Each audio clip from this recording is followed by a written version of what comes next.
Hey guys, I'm back. I'm sorry for the big, long delay of videos. It's been a slow past few weeks. I've been spending a lot of time looking over the internet, looking at all the different news sites for Thomas, and I just can't seem to find any news that's worthy of being reported.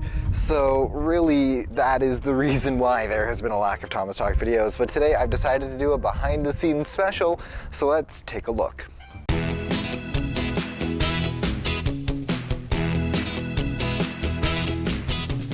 Hello and welcome back to Thomas Talk. I'm your host Josh. Today we're looking behind the scenes of how this whole thing is put together.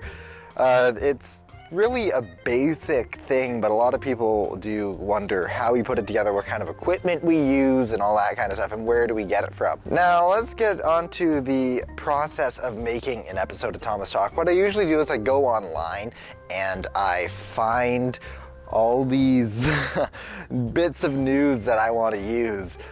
So I go on the Thomas the Tank Engine Wikia, that's the biggest one. I have that open 24/7 in my tabs, so I refresh it every day and I see if there's anything new, anything newsworthy. I also make sure I keep an eye on Twitter and I have a look at the newsy people who post some news. A lot of the time it's my friend Steam Team.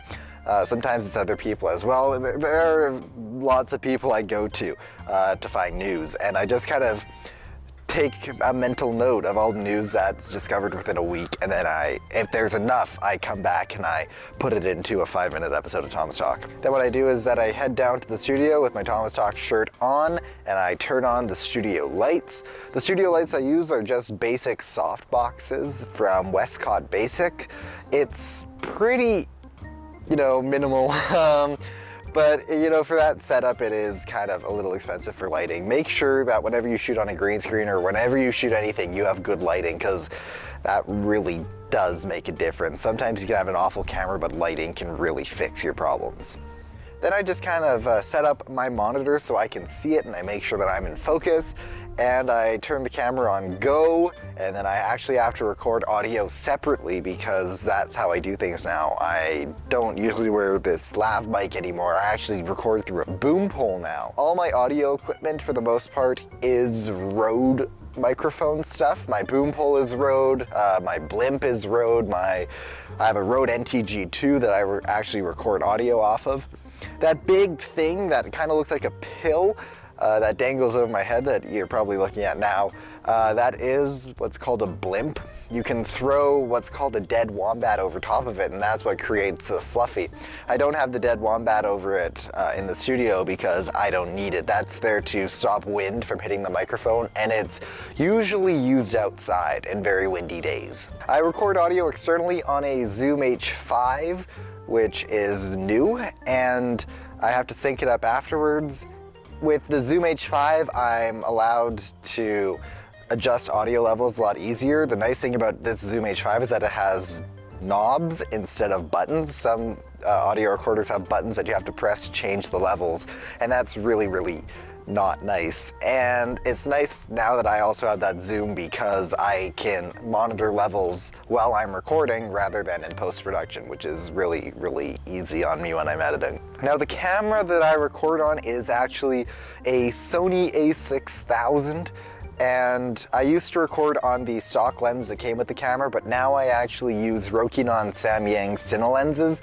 The one that I use for this is a 50mm Cine lens, and it works really well. I think the change, you can notice where the change takes place because I'm zoomed in a lot more, and I also look a little bit more crisper, and I think that that's the magic of cinema lenses, and it's so much easier to use, and I'm really happy with it. Now, what you're looking at is not what comes out of the box when you take out your Sony a6000. The Sony a6000 is just a very small piece. Everything else that you see there is there to complement the camera. So sometimes I have a monitor mounted on top of the camera, but when I'm shooting Thomas Talk, I have it on a tripod beneath the camera. What you're seeing there is a matte box in front of the camera, in front of the lens.